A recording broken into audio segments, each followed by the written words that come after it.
Om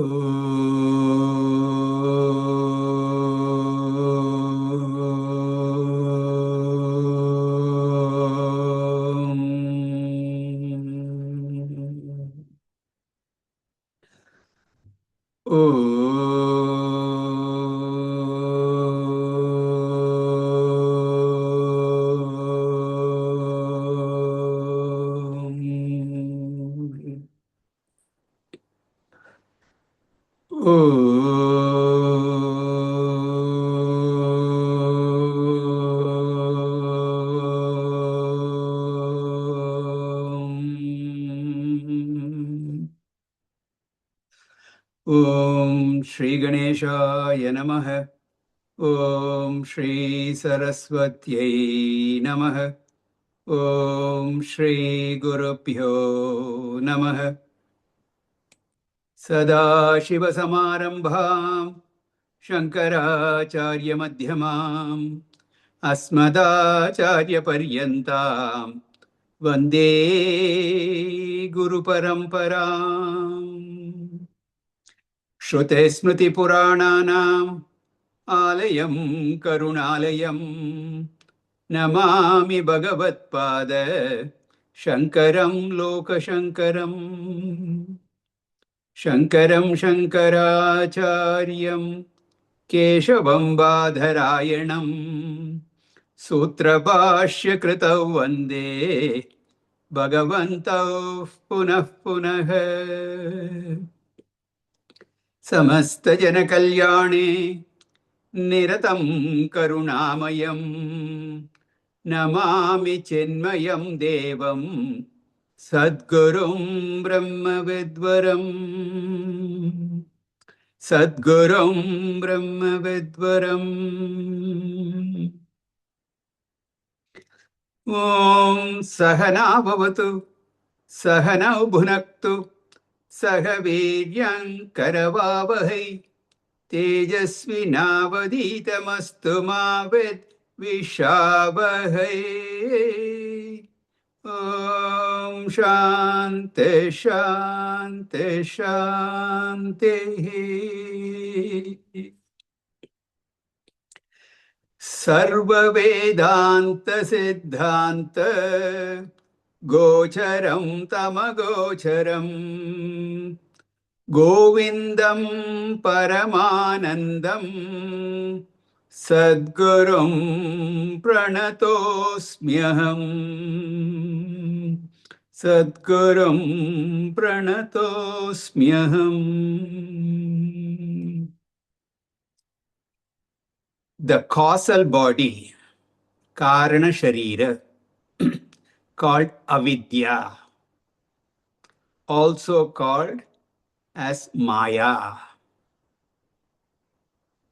has been described from various standpoints.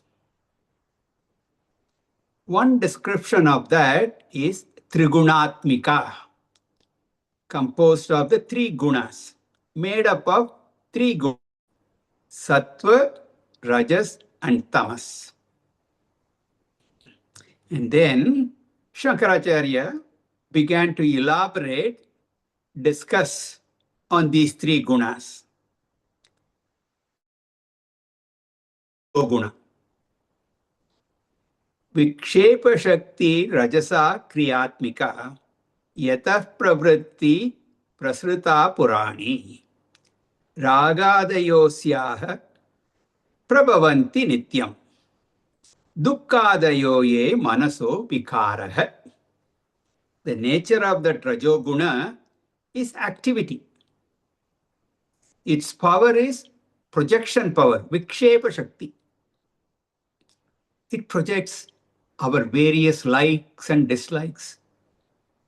All that in the mind, and the result of that is sorrow. This is how he has described Rajoguna.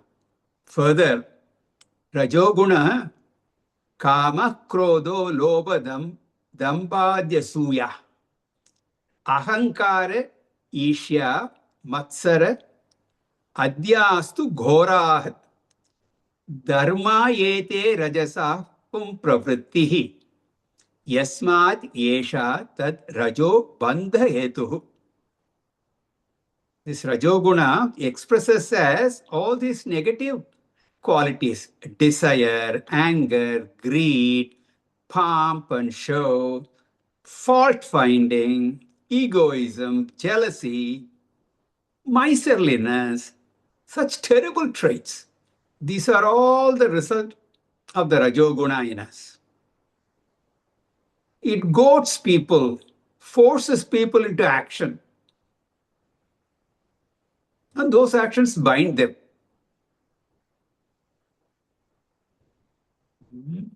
Bandha hetu.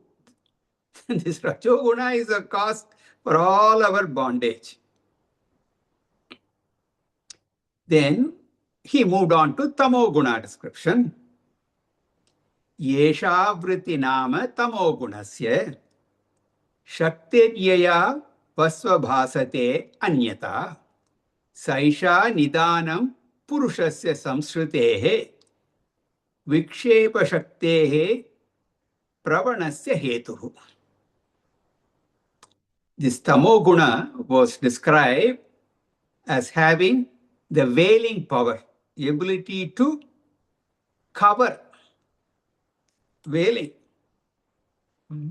which in turn is the trigger for projection. The non-apprehension comes first, and then the misapprehension comes. The power of projection of rajoguna becomes a direct result of tamoguna, and that in turn is the direct cause of samsara. Now, what exactly happens when a person is under the influence? Under the influence of what? Tamoguna. Let us see. Verse 114. Prajnavanapi panditopi chaturopyatyanta sukshmatadrika vyalidamastamasa veti bahuda samboditope sputam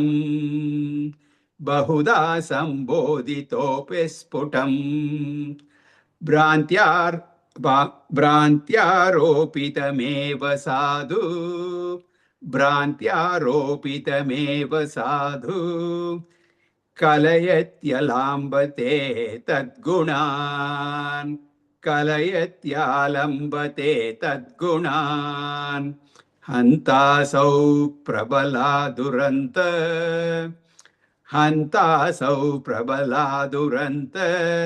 tamasas shaktir mahatyavritihi tamasas saktir mahatyavritihi prajnanavanapi panditopi chaturopatyanta sukshmatadrika vyaladas veti bahuda samboditope sputam brahmitameva sadhu kalayatyalambate tadgunan hantasau prabaladuranta tamasah shaktir mahatyavritihi. So, Bhagwan Bhashyakara, he's talking about how notorious this tamoguna is, how powerful it is,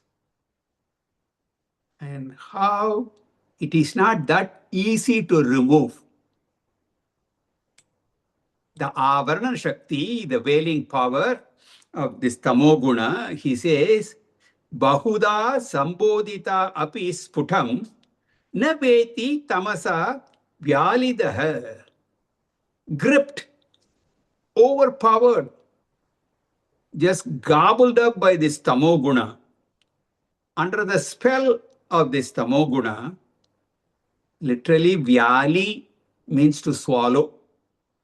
It is as if we have been swallowed by our tamoguna, overpowered, overwhelmed, under the spell, as if, of this tamoguna.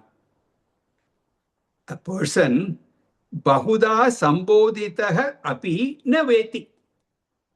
He just does not understand. However much we are trying to reach out to that fellow, when somebody is under the influence of this tamoguna,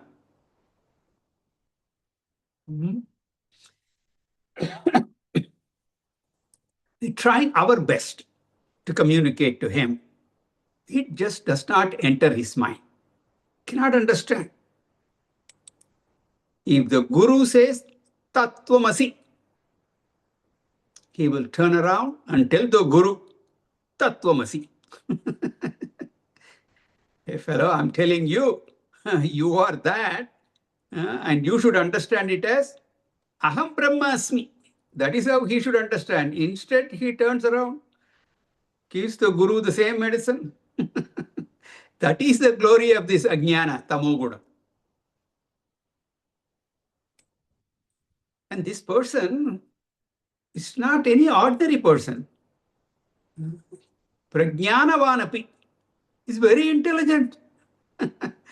In other shastras, in other fields, he is very intelligent. Buddhiman, very sharp. Panditaha api, he may be extremely learned.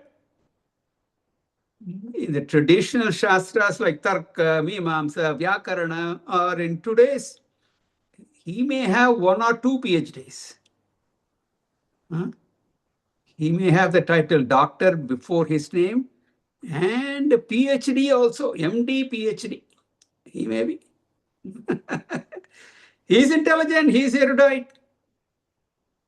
Chaturahapi, very discerning, capable of discrimination, very analytical person.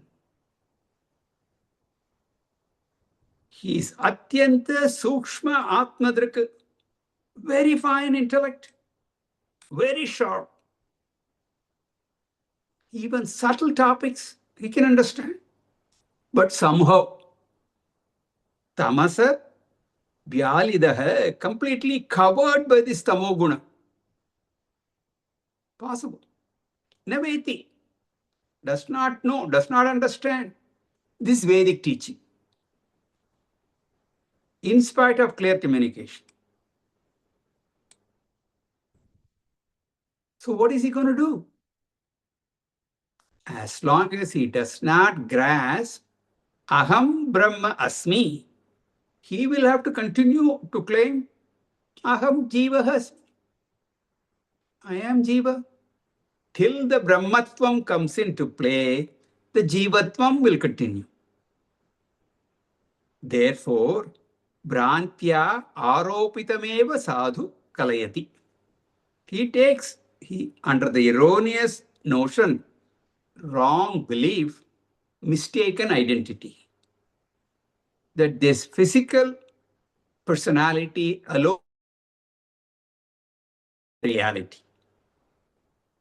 That is how he is thinking, that brantya aropitam, that superimposition upon his nature, mistaken identity, brought by delusion, brought by ignorance.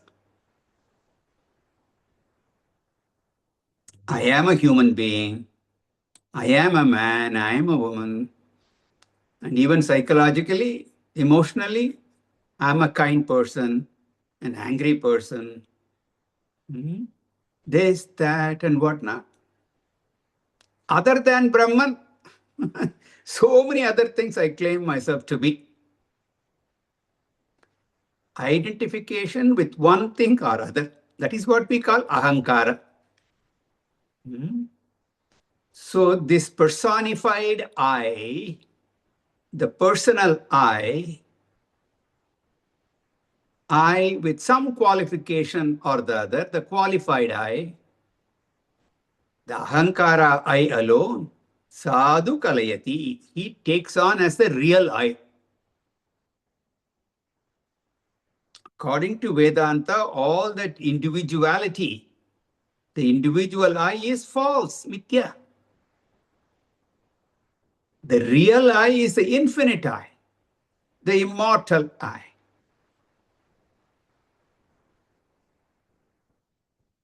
But under tamo guna, not able to identify with that.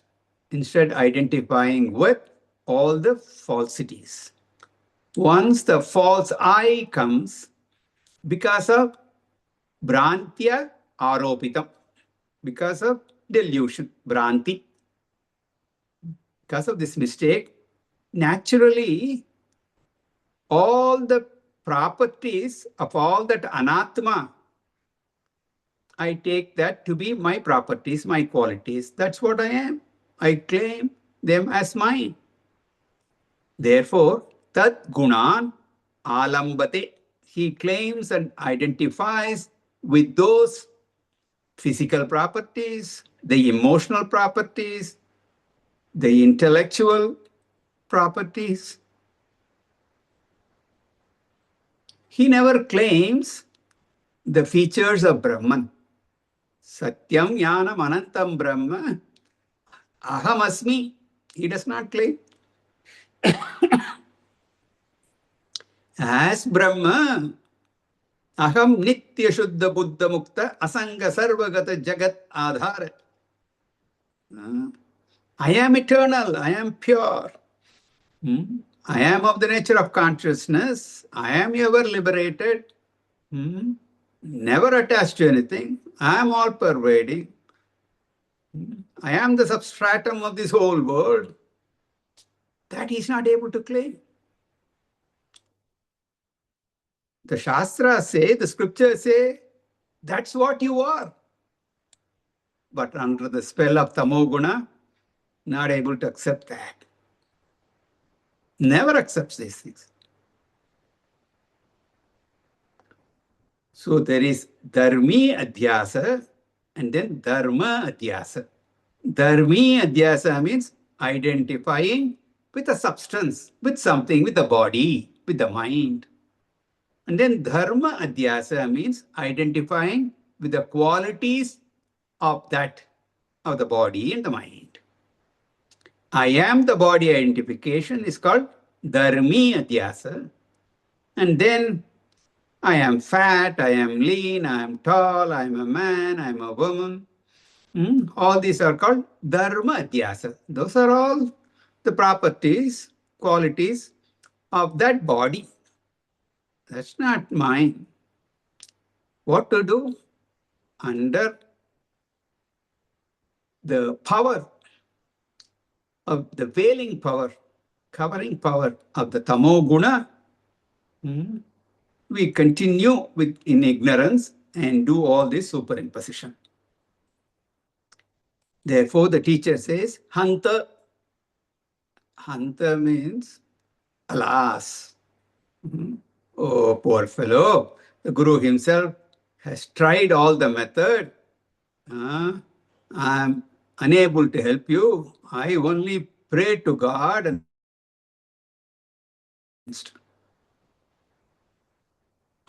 so the teacher shows the power of tamoguna by using the word hanta, alas. Asau tamasaha avrittihi prabala. The veiling power, the concealing power, the ability to cover everything of this tamoguna is prabala, extremely powerful.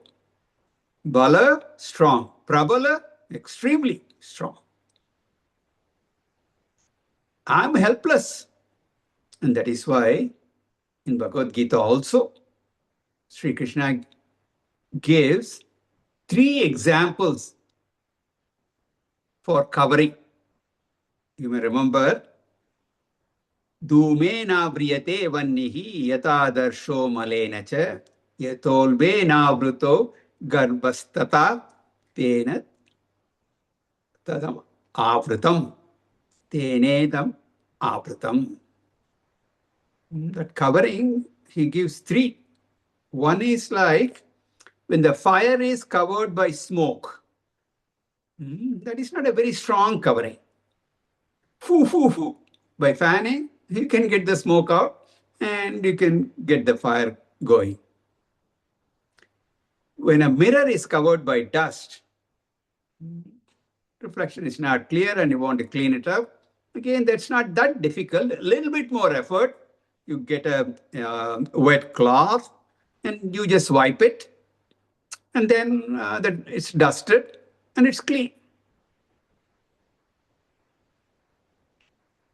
The baby, the fetus is in the womb, it's covered. You don't see it. You have to wait. You cannot foo-foo it to come out or wipe it. Nothing. You have to wait X number of months. So this covering can be different levels. This tamo guna is even stronger than all of them. Guru knows whatever has to be done has been done. Still, tamo guna has not been removed. To wait in due course. The due course may be weeks, maybe few months, maybe few years. And in most cases, it is many janmas. We have already gone through countless janmas. We don't know how many. We don't want to be plus one. We want that to end right here and now. Okay. But this tamo guna is that powerful. Continuing, verse 115. Abhavana va viparita bhavana. Abhavana va viparita bhavana. Asambhavana viprati pratirasyaha. Asambhavana viprati patirasyaha.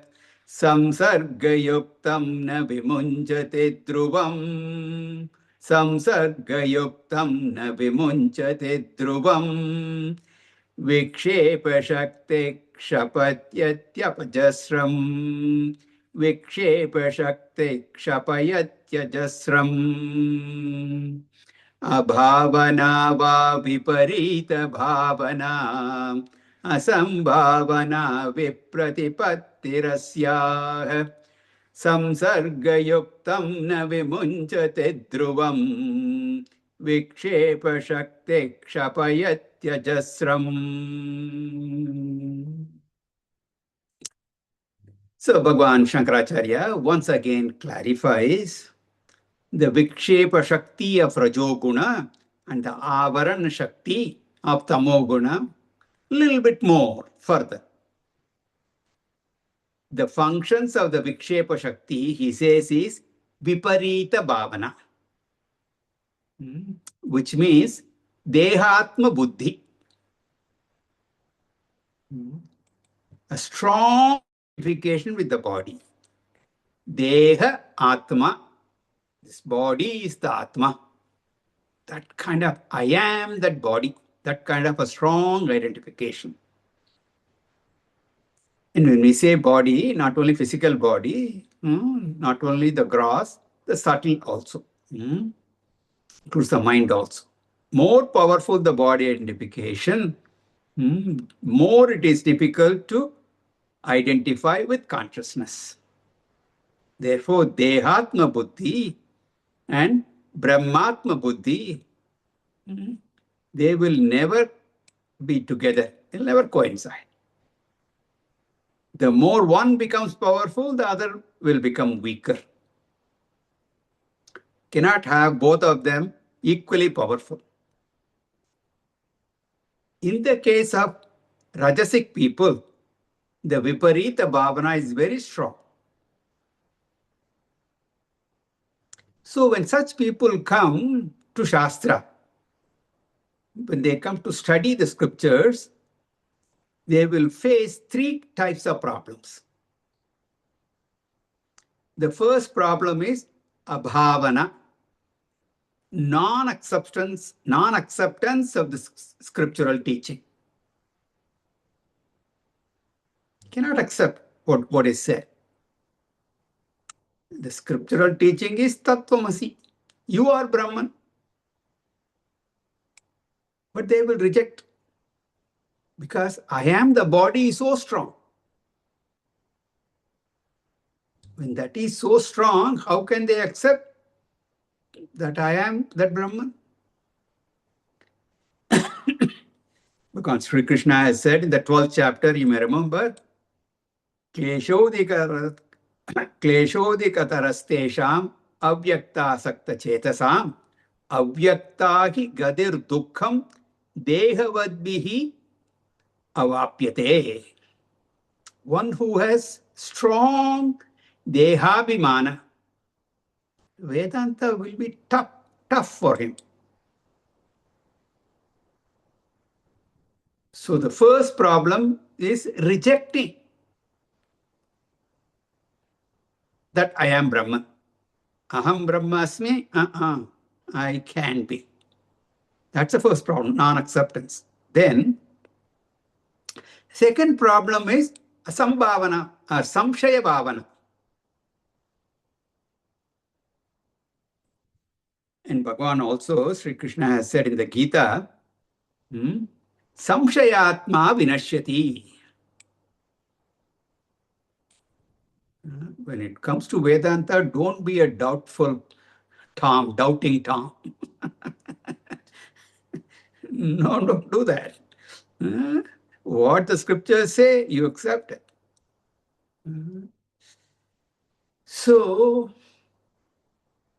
that is the second problem. So many doubts.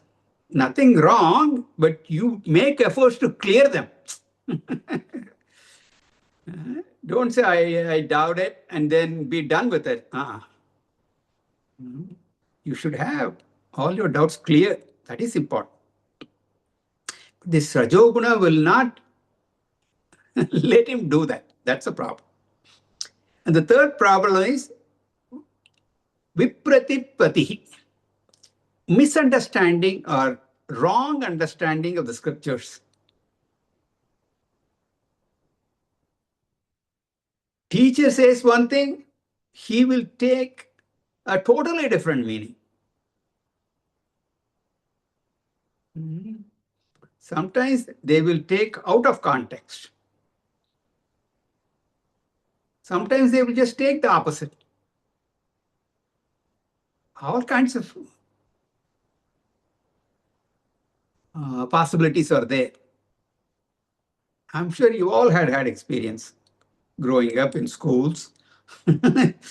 Some of your fellow students, how exactly the opposite that person has understood. How is it possible, you wonder? But they managed to do it.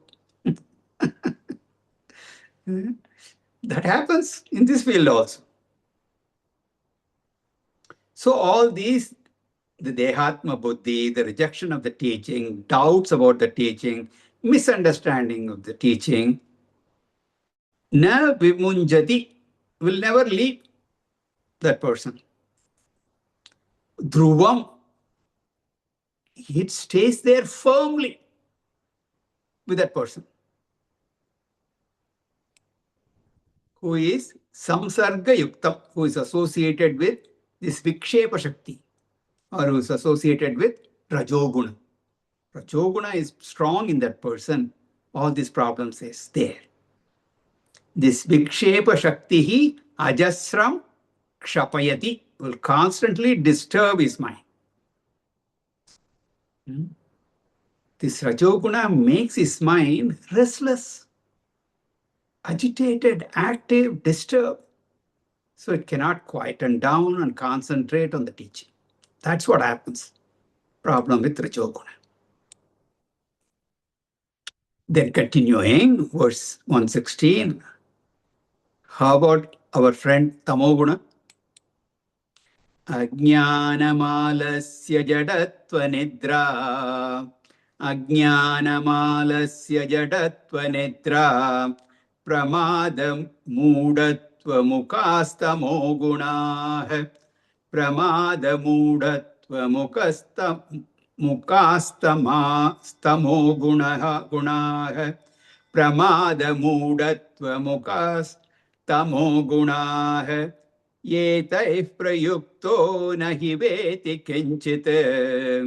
Yetaih prayukto nahi veti kinchit. Nidraluvastambhavadeva tishtati. Nidraluvastambhavadeva tishtati.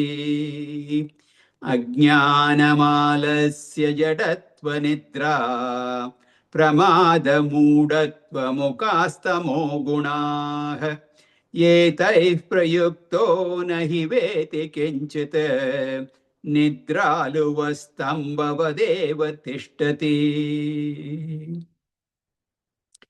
What avarana shakti or tamo guna will do, that is what is said in this verse. This is actually just winding up the discussion. So, lot of repetitions, all these things we have seen earlier here itself, and in Bhagavad Gita also we have discussed these ideas. What are the expressions of tamoguna? What all things this tamoguna does? Ajnanam, alasyam, jadatvam, nidra, pramada, moodatvam. Ajnanam, ignorance. Alasyam, laziness. Jadatvam is also lazy, inert. Not doing anything. Nidra, sleepy. Pramada, inadvertence, carelessness. Moodatvam, downright stupid. All these 6 are the symptoms of the avarana shakti. Symptoms of tamoguna. As I said, we have seen this in the Bhagavad Gita also in the 14th chapter. Dedicated to the discussion of the 3 gunas. Gunatraya Vibhaga Yoga, 14th chapter. We've seen all this in great detail. So those of you, and that is most of you, who have studied or studying Bhagavad Gita have come across or will come across this discussion. So the symptoms of ajnanam. Ajnana means sheer ignorance. All types of ignorance. And most importantly, this atmajnana, absence. This atmajnanam is not there. The self-ignorance. Then alasya, laziness. Don't want to do anything. If something can be done tomorrow, why do it today? Postponing, procrastinating. That's what such a person does. Alas. So that is why actually our scriptures, the Vedas start with karma kanda. Do some action. Get rid of that laziness. Person should become predominantly sattva to study Vedanta, but you cannot get to sattva when you are so much in tamoguna. So you got to get rid of that first.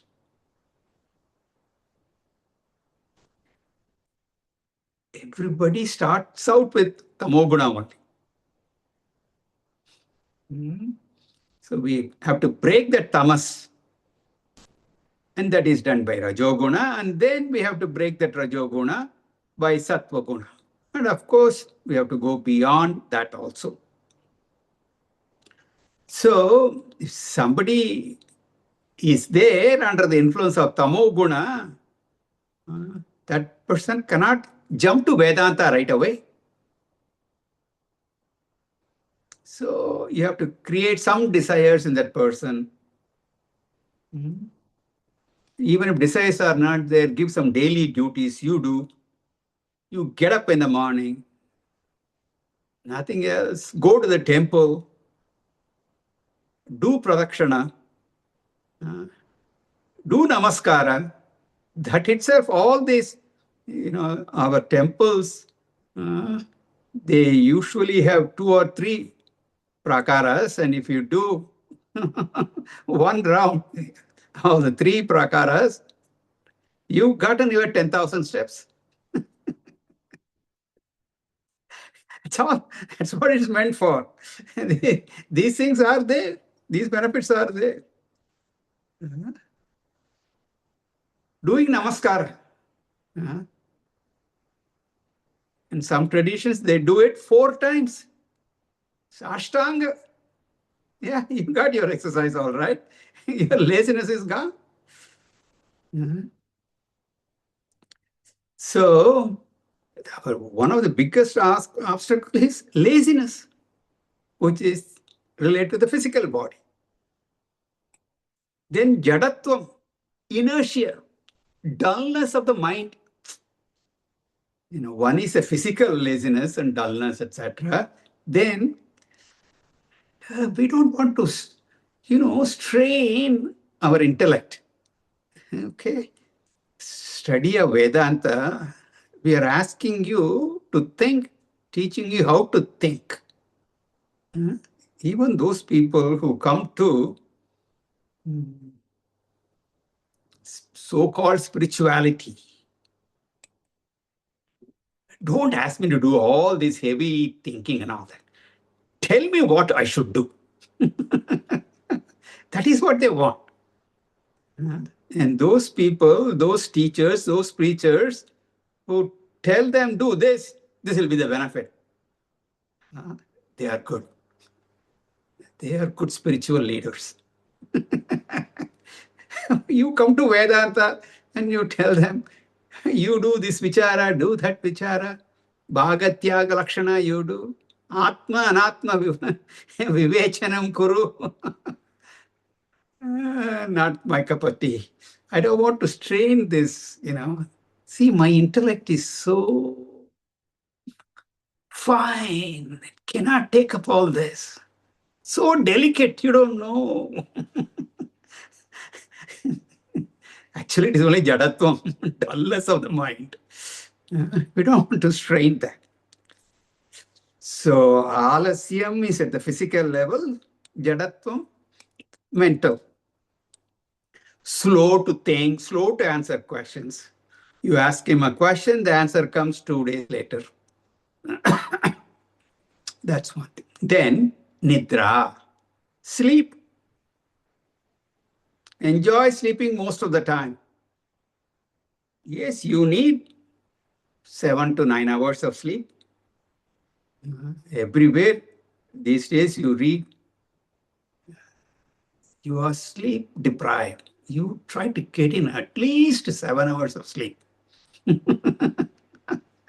Okay? Don't compromise on that. Good health. That is important. 7, 8, or 9 is okay. But 13, 14, you are not,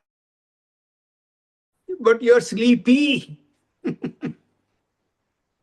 Half the time. That's not good. So invariably the day goes, either you are sleeping or sleepy. That's it. That is nidra. That is again a symptom of tamoguna.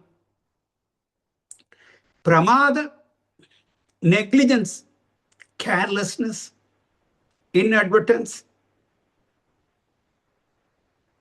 You ask that fellow to do something, carelessly they do, neglecting.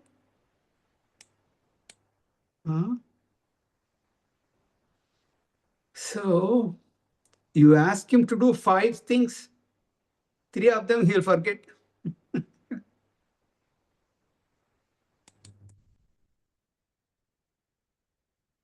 You send out emails. I've learned this a wrong way. List out 4 or 5 different things. for that person to respond to. Most of the time, they will respond to only one thing. The other four are forgotten. So these days, I just send out one message at a time. I'm not lazy to put all the five in one. I take time. Five different emails. And then you get the complaint, you are bombarding me with all these emails. That also. All these are symptoms of tamoguna. Finally, moodhatva, deluded, infatuated, confused, constantly some conflict or the other. Right from getting up in the morning. Should I get up now or should I sleep for another just 5 minutes? That 5 becomes 30. And then, what should I wear? You take 15 minutes to figure out, to decide. So, Mukaha tamogunaha, all these types are symptoms of tamoguna. What will be the life of such a person? Etaihi prayuktaha nahi veti kinchit, afflicted by these 6 types of problems, and even more, kinchit naveti, he cannot learn anything in life.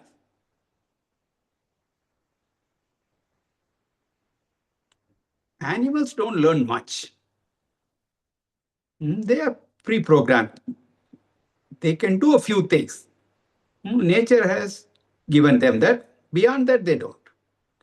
But human beings, we have the ability, we have the prerogative to learn from our life. I'm not talking about Brahma Vidya, I'm just talking about other things. Apara Vidya only. Let's take care of Apara Vidya first, and then we will talk about Para Vidya. He can't even learn that. Then what is he doing? You have to ask him constantly. Are you listening? Are you with me? No. Nidraluvat stambhavadeva tishtati. Nidralu, sleeping. Always a sleeping dog. Or stambhavat, like a pillar. Just stands there. With this, Shankaracharya concludes Rajoguna and Tamoguna discussion. Next, he will discuss Sattva Guna. As I said, normally, most of the discussion will start out with Sattva Guna, then Rajoguna and Tamoguna. You just reverse the order. He wanted to first talk about the binding gunas. Because we are in bondage. So describing a samsari is easier.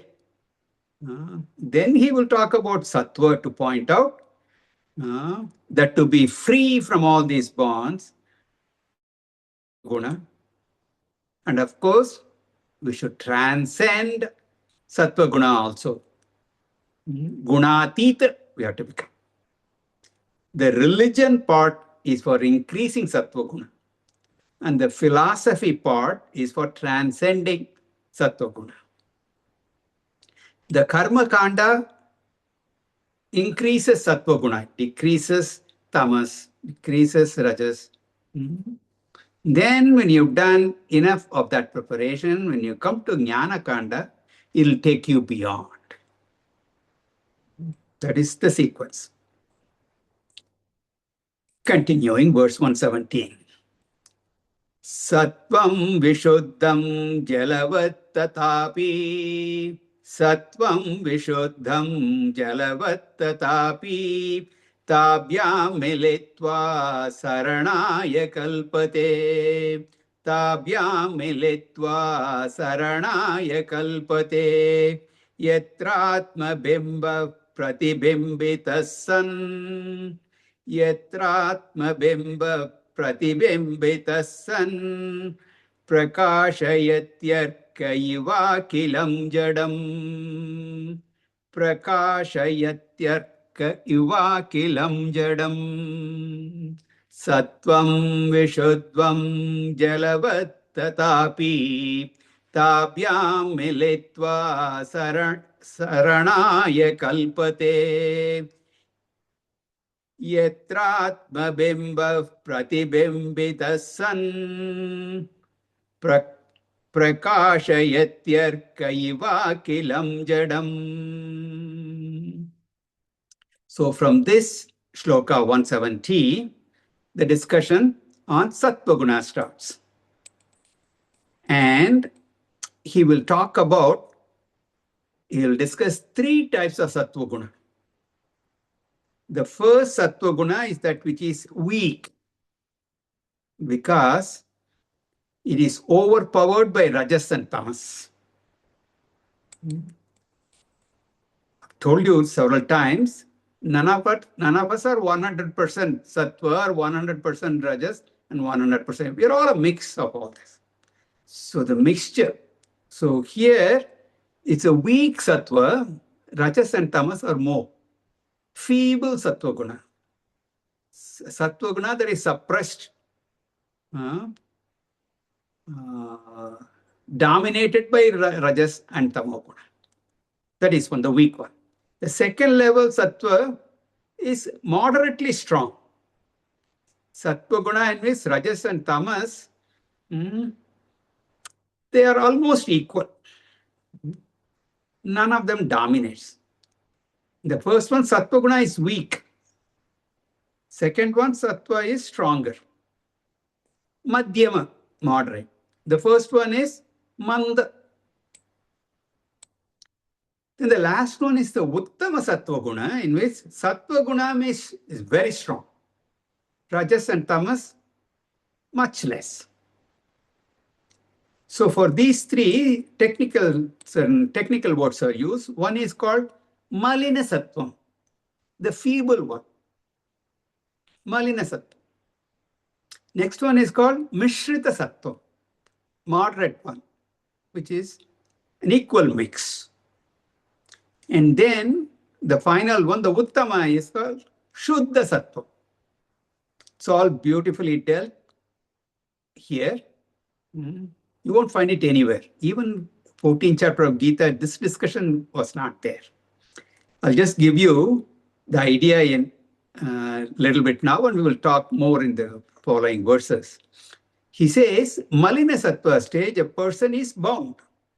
In Mishrita Sattva stage, the person is an adhikari. It's a qualified person to take to these studies. In Shuddha Sattva stage, he is free.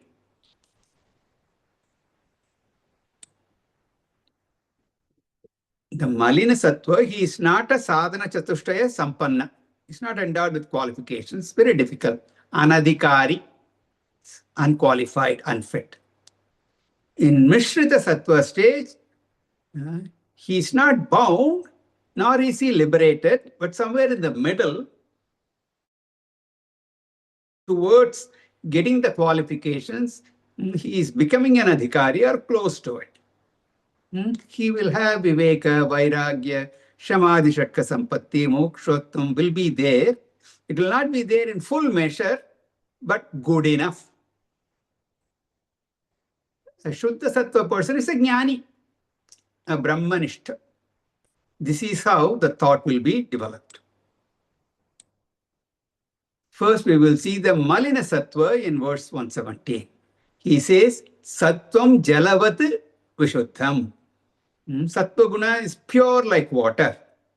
Then what happens is, Tabhyam Militva, when the pure Sattva Guna is sullied, mixed with Tabhyam by those two. What are those two? The other two, Rajoguna and Tamoguna, Tabhyam. So then it is called Malinam, dirtied, tarnished by those. Some people will say, my son is very good by nature, nice boy, but has been spoiled by his company. No, his company has poisoned him. My children are good, but mixing them with neighbors' kids, I tell you, my son has become bad. You talk to the neighbor, she says the same thing. Anyway, the unique nature of Sattva Guna is Achetanam only. But this Sattva Guna has the unique capacity to manifest, reflect, and express consciousness. That's why we say the mind is matter, but even though it is matter, the mind has a capacity to manifest consciousness because of its Sattva Pradhan, primarily due to Sattva Guna.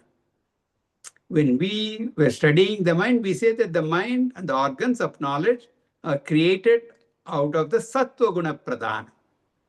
Organs of action and pranas are out of Rajoguna.